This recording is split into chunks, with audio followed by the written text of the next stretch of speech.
Hello everyone, welcome back to my channel ঝুস ব্লগসে আপনাদের সবাইকে স্বাগত।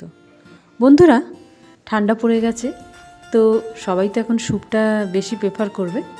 খুবই কম সময় যদি রেস্টুরেন্ট স্টাইলের মতো চিকেন স্যুপ আপনারা ঘরেই বানিয়ে নেন তো ভালোই হয়। ঠান্ডা থেকে বাঁচার জন্য, শরীরকে হট রাখার জন্য একটা দারুণই টেস্টি আর হেলদি একটা স্যুপ বানাচ্ছি। To be continue. তো প্রথমে আমি চিকেনটাকে বয়েল করে নিয়েছি। তো বয়েল চিকেনটাকে হাড় থেকে সেপারেট করে আলাদা করে নিয়েছি, ওইভাবে ছাড়িয়ে। তো তারপরে আমি তেলের মধ্যে ভেজিটেবলসগুলো দিয়ে দিচ্ছি। এইভাবেই কেটে নিয়েছি, তো আপনারা অন্যরকমভাবে কিউব আকারে কাটলেও কাটতে পারেন। তো আমি ক্যাপসিকাম আর পেঁয়াজগুলোকে কিউব আকারে কেটেছি, আর এইগুলো একটু সামান্য লম্বাভাবে রেখেছি, যেহেতু এটা স্যুপ সেই হিসেবে। তো কাটিংটা আপনাদের ওপর ডিপেন্ড করছে। তো আমি ভালোভাবে একটু হালকাভাবে ভেজে নিচ্ছি। অতিরিক্ত ভাজলে এর গুণটাও নষ্ট হয়ে যেতে পারে।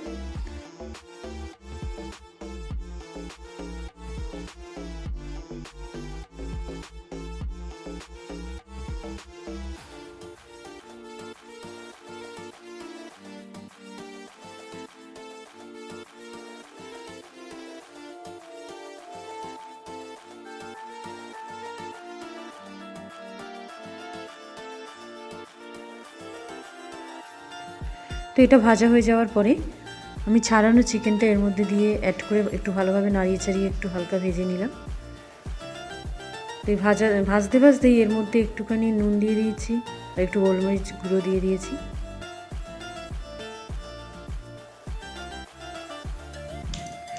এরপরে আমি চিকেনের স্টকটা আমি এর মধ্যে ঢেলে দিচ্ছি।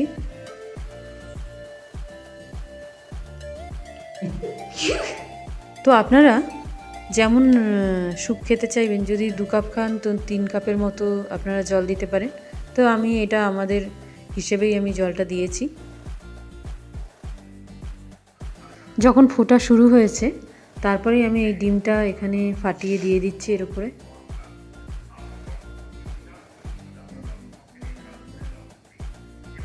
ডিমটা দিয়ে ভালোভাবে একটু নাড়িয়ে দিতে হবে।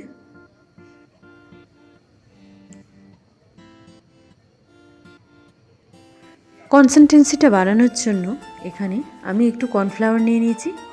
এটাকে একটু জলে গুলে, দেখতেই পাচ্ছেন গুলে নিচ্ছি। তো জলে গুলে আমি স্যুপটাতে দিয়ে দিচ্ছি, তাতে এর ঠিক ভাবটা একটু বজায় থাকবে।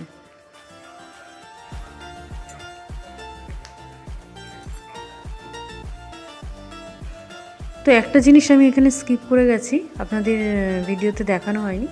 তো এর মধ্যে আমি ওপর দিয়ে একটু বাটার দিয়ে দিয়েছি।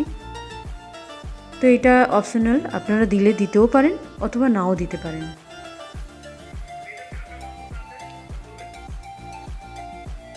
তো দেখতেই পাচ্ছেন স্যুপটা আমার এখানে কমপ্লিট হয়ে গেছে।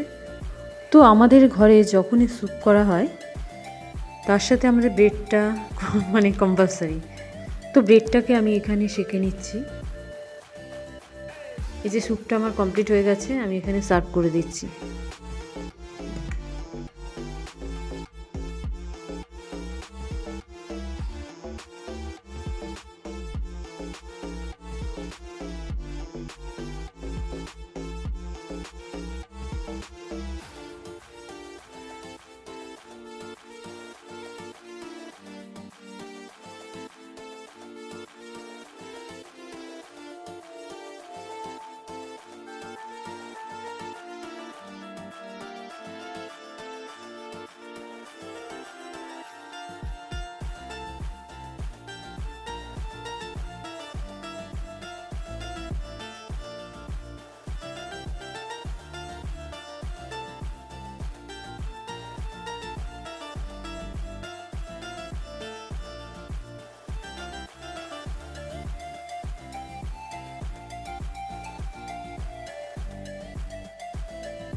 ভিডিওটা যদি ভালো লাগে লাইক, শেয়ার, কমেন্ট ও সাবস্ক্রাইব করে আমাদের পাশে থাকবেন এবং বেল আইকনটা প্রেস করে দেবেন পরবর্তী ভিডিওর নোটিফিকেশনটা পাওয়ার জন্য।